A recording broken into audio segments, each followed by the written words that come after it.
I haven't done any personal work at all. And I will just work on that. And yeah, that burnt me out. Mm. There was no personal work, but I was burnt out.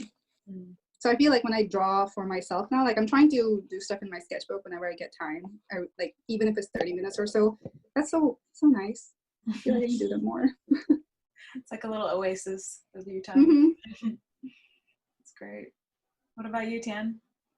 You know, the word balance is very dangerous because there's no balance. There's none.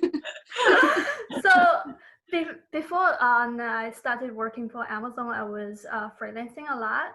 So there's definitely when it comes to freelance, it's always like when it rains, it pours, or it's like dry season.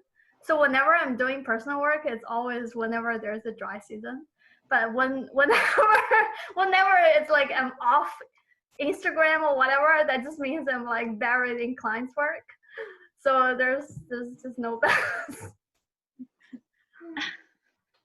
What about you, Naomi? As far as balance goes, I learned to appreciate every section of like 30 minutes or an hour. So everything is very much scheduled as far as, well, when I do the 9 to 5, you do the 9 to 5, you come home, and like, it's fine. But if there's freelance on top of that, there's a certain window. Okay, you get home at 6, you eat food and stop your brain from buzzing until like 8, and then you work from 8 to 11 or 12. Try not to go past 12, but having clear deadlines for yourself that you don't go past. Like, I work a lot, I can work a lot, but a personal rule is like Saturdays I do no work. It's just chill. Like, I woke up late today. Was almost late for this, but you have to, in my experience, really schedule everything out and respect your time, and if your boss, who is you, is like, you start work at 7 and then doors are closed at 3 or whatever odd hours it is, get the hell out of there. I think you still get burnt out a little bit because you're working so much, and that's just what it is. But if you allow yourself to go past these hours and work until 3 and 4 a.m., I don't know, it gets dangerous. It's not really sustainable. So my answer is hardcore scheduling. There you go. That's great. What about you, Esther? You do a lot of plein air stuff, which is awesome to see. How do you find time for that with your teaching and your work? Oh man, I'm in Tian's boat where it's just like, I don't know how I straddle by, but it's like I'm trying to do more of what Naomi's doing. Actually, I think something I'm so sleep deprived. Yeah, I'm like so sleep deprived. I don't even remember when the breakthrough happened, but it was like I think for me personally, I don't know what anyone's high school experience was like, but my high school was like penultimate stress. Like, there was nothing that could have topped it until like recently.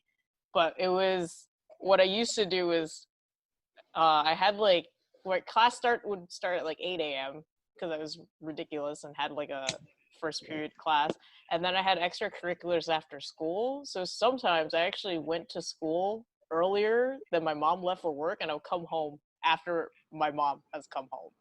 So it was like, sometimes when I did theater, so not acting, but I actually did like lighting and stuff, so it was for theater productions, and practices went past 8 p.m. at nights. And this was like, like every show, so there was like 5 shows per year. And for a while, it was like, on the like stressful months, it would be like I would leave the house at 6:30 a.m. and I would come home at 7 to 8 p.m. and sometimes later, sometimes like 10. And then I had, for almost all years of my school, that was from like 8th grade until 11th grade, I had Saturday school. So like so all my Saturday was just taken up by having to go to like a different borough and then like 3-4 hours and then like another, and then traveling back home. So, and then it was homework on top of that and then extracurriculars. And senior year was when I bring back high school because nothing could have beat it. Like nothing could have beat Saturday school, like theater work, choir practice, and then freelance. Like I was like doing low commissions and stuff. Like they were super, because I wanted to get better at digital painting. I didn't actually really know the fundamentals of art, so I just got better by taking commissions and requests. And like that was like both a blessing and a curse, because I was like, nothing could beat that. Like I was at 16 or 17 and that was like, I had I did homework on the subway. I did homework in the library during lunchtime. I did homework like whenever I could, so that when I came home, I did freelance and commissions and requests, and then somehow sleep 4 or 5 hours and wake up and repeat it for like 6 days. And like that was, yeah, and that's so like now it's like nothing was able to top that until recently. So it was like I could do this, I could do that. I just kept saying yes to things until I forgot, like again, sleep deprivation. It was like one day I was like, I need to look at the drywall.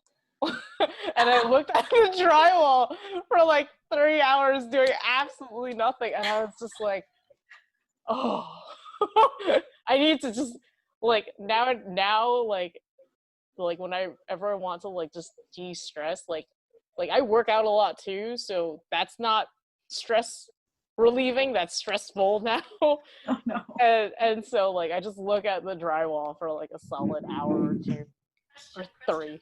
Yeah. Why Yes. instead of sleeping you are looking at drywall? Oh, no, I have a if I lay down I could just sleep. That's my danger. Yeah. Okay. So I try not to like lay down, otherwise I will actually just like, I mean that's a sign that you're kind of overworked. But like on the on that question, like how do you balance like work and personal work, I just feel like I have always had the inclination to do something after work, like whatever's opposite.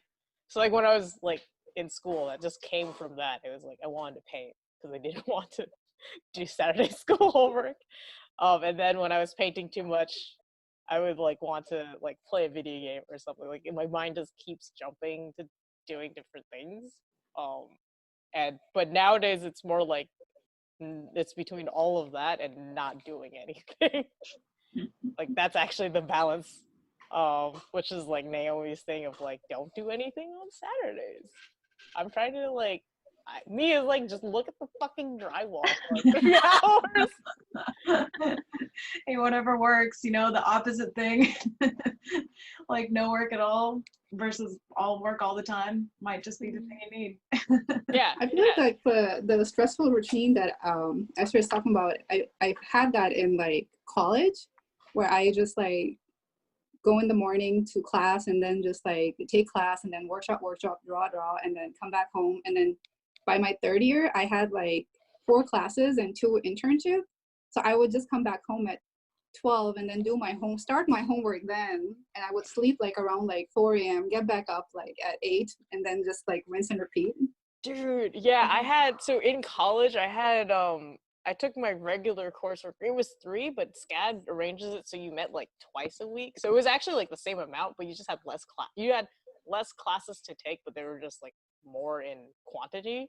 So I had that, and I almost always took a online class like CGMA.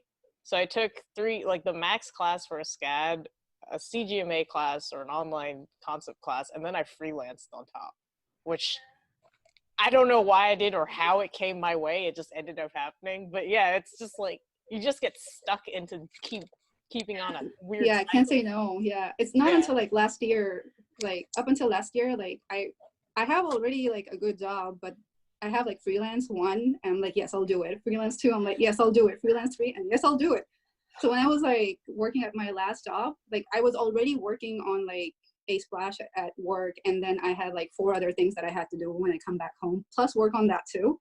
And I felt like I had to do this until like last year, and I was like, man, what the heck am I doing? Like my arm was like deteriorating, and I was like, I need to stop. Yeah, look at drywall. That's the. Oh Yeah. God, you guys. I feel like everyone sort of had like a period of that when I was in college too. It was like that 1 year was basically less than 5 hours of sleep every day. Like we had like 2 weeks of school holiday during that. Actually 4 weeks in total. So there's like two breaks. But that 1 year was like every day I'm like sleep deprived, and the teacher is just like, you guys should just drink more coffee. And yeah, like at the point where you can't, like even coffee wouldn't prevent you from falling asleep. And he's just like, you should drink coffee mixed with Red Bull. That's like the bomb. Terrible. and then like I was growing so many pimples like everywhere. Oh no. Yeah, everyone sort of goes through that, I guess. I don't know. I never had an all-nighter in college at all. I can't relate. I don't know. Well, I mean, I did fit. Okay, I failed some general education, so that's a different story. Yeah. Or you're just really good at time management. It's one or the other. Sure. Yeah, that's it. Very military style, like to the clock down. Yeah, move on. Sure. Yeah. Well, I'm curious, have any of your goals changed since the start of your career? You're all pretty established, have been working in the industry for a few years. Anything you started out wanting out of your career changed at this point? Mosh, we'll start with you. Yeah, I actually wanted to work on the Final Fantasy, and that never happened. And then I just learned like the brutal truth about working at Japanese companies. I mean, no offense to like Japanese companies, but I was like, oh, I don't know if I could do that anymore. So I don't know, maybe hopefully sometime in the future, if it happens, it happens. But yeah, I guess that was like the main thing that I wanted to do, and that completely changed. I mean, it's not here anymore. What about you, Tan? I guess I'm always being like sort of shifting goals a little bit here and there. Like when I was super young, I wanted to just become a fine artist. And then when I was teenager, I was like, I want to become a manga artist. And then when I was like later teenager, I want to work in games. And then, so it just keeps shifting. I guess every now and then I'm like, oh, but like maybe I could become like a YouTuber, just like drawing at home, just draw whatever I want. But then whenever there's a job comes in, I'm like, this is pretty good too. So I guess right now I'm just more like, as long as I'm an artist, then I just sort of go with the flow. Yeah, I wouldn't just suddenly go to do like music or whatever, but as long as I'm still within the sort of field, then I'm pretty happy. Awesome. What about you, Naomi? Changed goals. I think originally, if I had to say a goal, I wanted to do comics of some sort. That's never happened, and it's in the back of my mind, but it's not something that I don't know. I'm very much go with the flow, and just like in the beginning where I just wanted to draw and paint all day, that's still how I feel now. Maybe romantic, but that's still where I'm at right now. Awesome. Esther, what about you? Has anything changed in terms of what you aspire for your career or any goals? I think for me, it was for like right now, I'm actually kind of going in the middle of a change where I want to dabble a little in visual development for like film or animation and TV, feature and TV, just because it seems really fun and interesting, and like a break in games. Like I just recently kind of like reconnected with, like, I really like to paint, like I like quick drawings and quick sketches, and there's a lot of that in Viz Dev. So that was like something I never thought I'd do, but I think it's also due to shifting times. And I guess that's like a thing for many people to kind of be aware of. It's like, if it wasn't for Netflix, you know, like an more adult animation, and probably like more on a global scale where you get more animation studios that are hiring for not like Disney style stuff, like, because I don't jive with that. It's like too cartoony, it's too that, it's too whatever, like a little bit of like blood and gore, or like just even like I always treated animation as like an art form. I'm not really sure where it came from, but it's the encompassing art form, right? Yeah, it's like you can do like anything that moves is animation, and it shouldn't be beholden to like a very, you know, cartoony style. And I think it probably comes from the fact that like I used to watch like a lot of anime, and I love like the old like 80s anime where like there's like the one-offs and the like crazy experiments they did. Like there was a lot more experimentation with animation. You see it with French animation too. And that I'm not sure if that's like a goal change, but definitely was like an unexpected like, ooh, little like side quest, maybe main quest, I don't know. Like, because I feel like I've hit kind of like the things I wanted to do in games, which wasn't anything particularly like, I don't know, like too far reaching. It was like, oh, I'd like to work on a AAA game, right? That's cool. I got to work on a couple when I was at High Moon. I'm working on one now, and it's really fun and great. So I just felt like, oh, what if I did this? But it's all like Tian said, it's like all encompassing for like, I'm not gonna be a musician or anything. Like I dream about that YouTube channel too, because like, and it's like I don't, you know the amount of work you need to put into that. And just now I feel more comfortable with like oh, maybe I could do that or whatever, because I'm more free. Like I feel more free after having worked in the industry for a bit. But like it's still all under like art, and so I don't feel like my career is changing like that much. But yeah. Oh, sorry. Oh no, you go on. I was done. I was gonna say that I think our end goal is like, what could get me to draw cool things? Yeah. Like, what's the best way to let me draw cool things all day long? Yeah. Yeah. Mhm. It's that same goal, but the way you achieve it kind of shifts. Yeah, exactly. It's like, what could get me to draw cool things right now? Actually, before art, I wanted to be a detective. Oh, that's pretty cool. That's PA? pretty cool. Yeah, you're into the crime shows and stuff, right? Great. Maybe that's your secret life, like art by day and detective by night. Oh yeah, wow.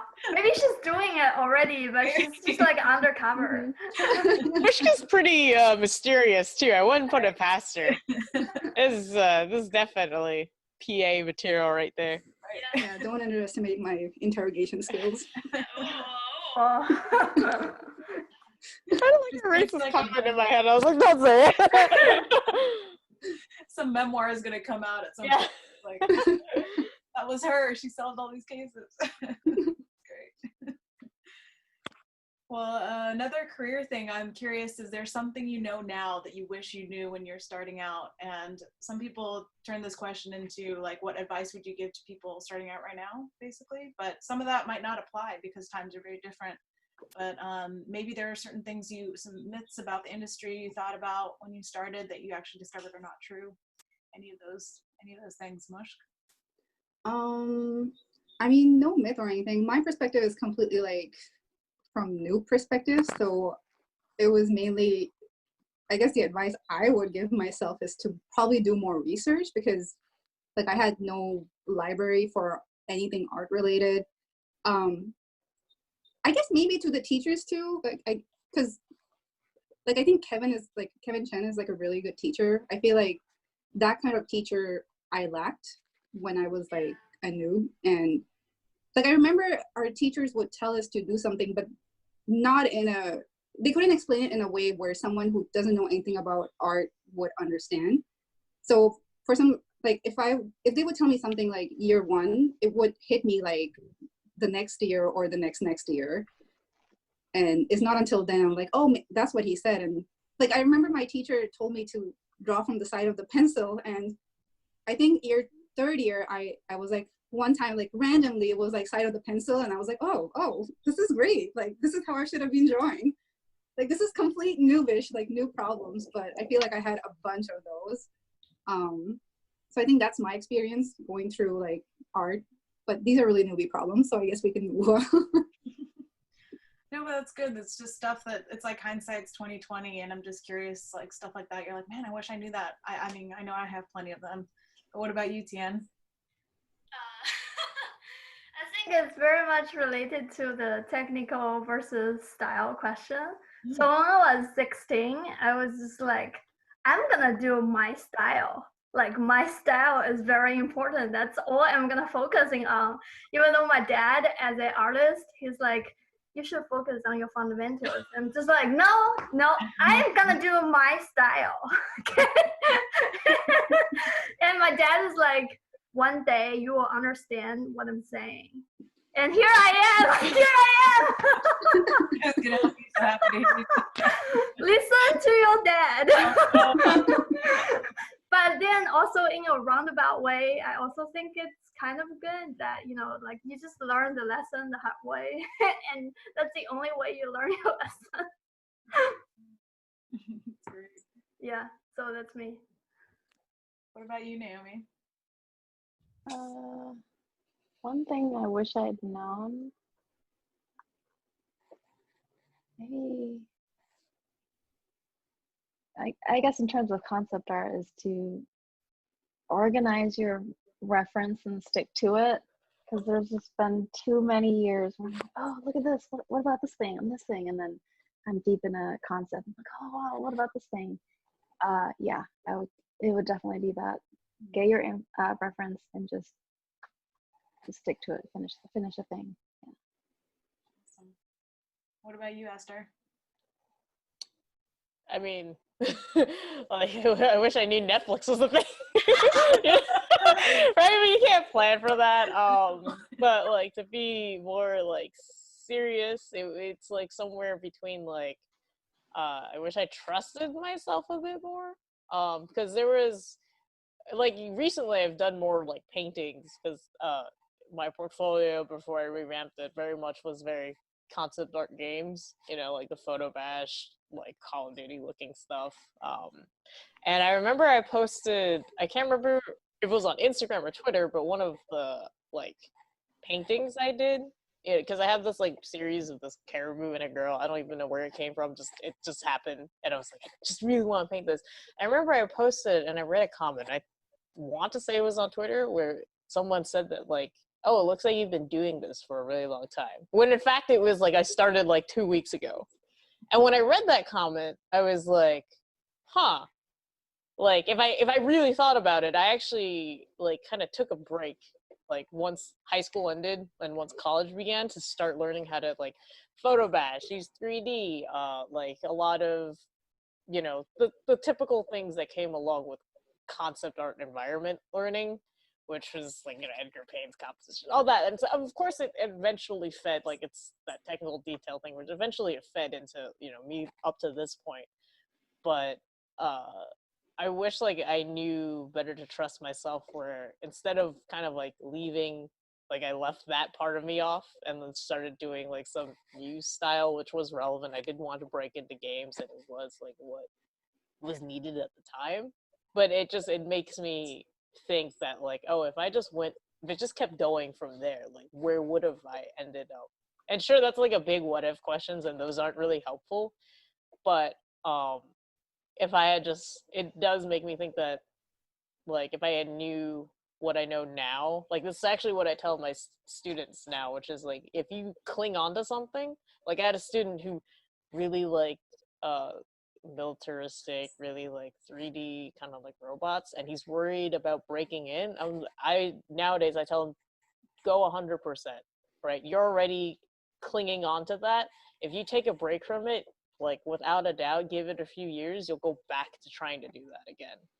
And that's like the insight I give to my students, whoever asks, because it's like, you either way, Like, you still have to, if at the end of the day, after work, you still have to work on your personal art, then it doesn't matter what you're working on. You're still like trying to figure out your personal art, so just do it sooner when you have the chance. Yeah. You know. So actually that would be like what I would tell myself back then. Of course, knowing me, I probably wouldn't have listened anyways. So like that's also something to like I keep in mind. Or it's like I would not have listened. It's like Tian saying like listen to your dad. My dad, same story. No, I show you that same story. He wanted to take me to like a drawing class when I was like young, like maybe 14 or whatever, and this was like this Chinese guy in Flushing, Queens, training all like the like you gotta draw like the fucking Eye of David and shit like that, and I was like not having any of it. And my dad is like, because I was saying I just want to get better at line drawing, you know, like, and I want to do the manga style. yeah, You know? and you know what pissed me off was it. That was like legitimately, I was so angry because like I went to this guy's like studio and he takes out this book and it's this book of his drawings, and it first was like all like the the academic like art style, and then slowly to his like line drawing more stylized, and it kind of looked more towards that Disney, like the old Disney, which is like really expressive, gestural, and he was like a figure drawer too. And there was this portrait. It was just like I remember this because I was so angry. It was a profile and of this woman. It was done in one line, right? It was like from like forehead to chin, one line, and very like simple, like exactly where the eyes and the mouths were, and she had just like very gestural hair, and it was just like a sketch. And my dad pointed at that and was just like, look, you need to, if you want to get better at drawing, you have to be able to draw like perfectly and accurately. Look at this. It's one line. He drew a face with one line. I never forgot that sentence because I was so mad because I was like, I could do that, Dad. And like every now and then I think about that line, I'm just like, wow, I was so wrong. But that just reminded me of that too. It was just like on the note of that question, like you wish you could tell yourself, but if you know yourself well enough, you would not have listened. Right. That kind of makes you feel better too. You're like, even if I had this information, I probably would have made the same choices. So. No, we all needed Kevin Chen. We all needed. I Yeah. still haven't taken Kevin Chen's I agree. I agree. That was great. We can definitely all agree on that. Well, last sort of big question here. I'm curious how the quarantine's affected your day-to-day, if it has at all, because I know a lot of you maybe work from home already, or at least for part of your job. So what about you, Mushk? How has it changed? Not really. I mean, everything's pretty much the same. Yeah, but I mean, I get some time to draw in my sketchbook, which is nice. But other than that, everything's pretty much the same. What about you, Tian? So since I've been freelancing for a long time before this, it's not so much change. The only difference is that working for a company like Amazon now is that I have a lot of meetings every day. Like, so it's just more, I guess, interaction with the company at the moment compared to freelancing. Freelancing is more like just talking to this several clients, every now and then. But now it's just more talking with workmates kind of thing. But I'm still just working from home and doing my normal day-to-day kind of thing. What about you, Naomi? Yeah, pretty much same as the rest of the girls. We're so used to working from home, either from experience with freelancing. I mean, I just have 1 year where I freelanced 100%. So it's kind of like that. I think the only different thing that I've been doing just for my own mental health sanity is, again, it's super scheduled, but on weekdays I'll go on Instagram live and just do some live drawing or drawing from a photo live.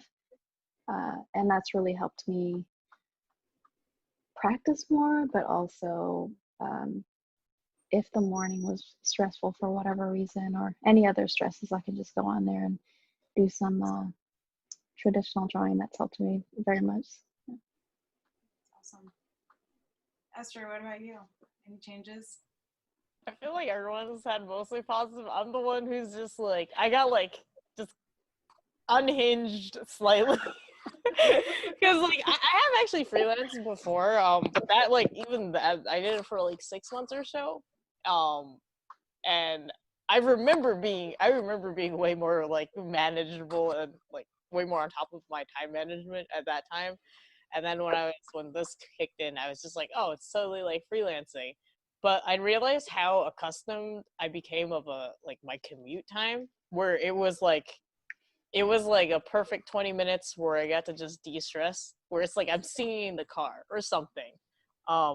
Even if like my time management at the studios was still shit, like I would get there at like 11:30 and then leave at like 8:30 or 9:30 because I just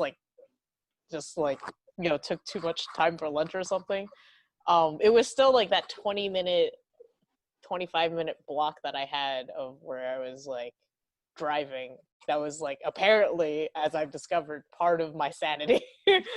So that got removed, and I actually like. At first, I was just like, "Oh shit, yeah, I don't have to drive," and then like give it like 3 weeks, I was just like, I need to like be in my car, like or something, or like do that like 20-minute block of something, where I was just like doing nothing. I don't zone out while driving per se, but it's like it was always an interesting to I think like for my drives I always have interesting views like depending on the time of day, so they're just things to look at like while driving. So for me that was like a little like uh and like it messed up my like schedule for a little bit, but now I'm starting to like kind of like ease slowly back into it. But I feel like I became less productive in that sense because I lost it and just started playing Dragon Quest for it. I clocked in 90 hours of Dragon Quest, which I'm pretty sure is basically 2 weeks worth, and I don't know how long I've played it for, but that definitely happened during the quarantine. um, which was like both like, oh, that was like a break I needed or something.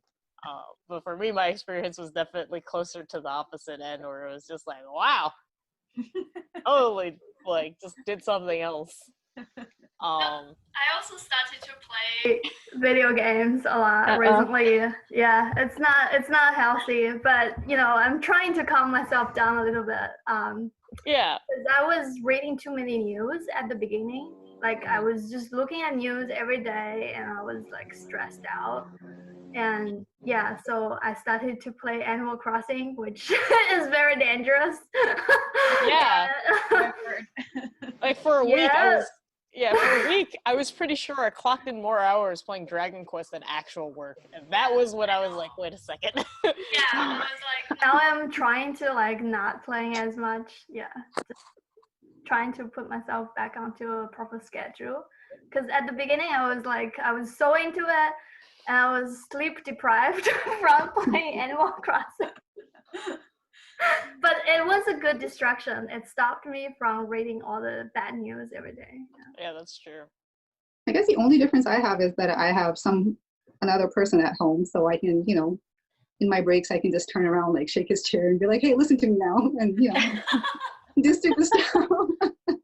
Yeah, that's a big difference because you're not used to sharing your workspace. So how's that? And he's an artist too. So how's that been?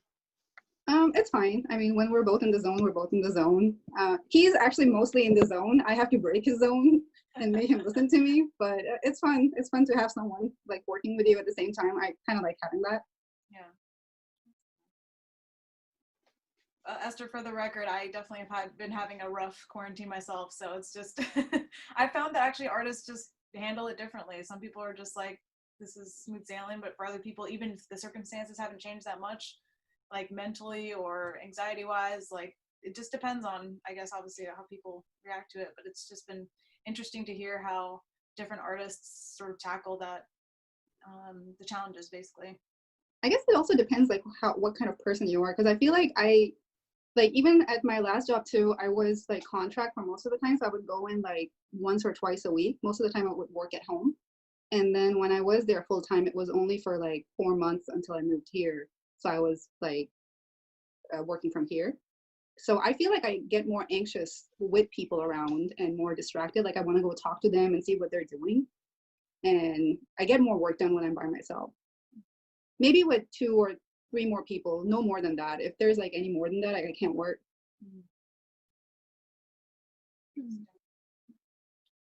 Well, just as a way to sign off, I'm curious what you're working on, if you can share that, or if you have anything you'd like to promote or share, including your website or your portfolio, any of that stuff.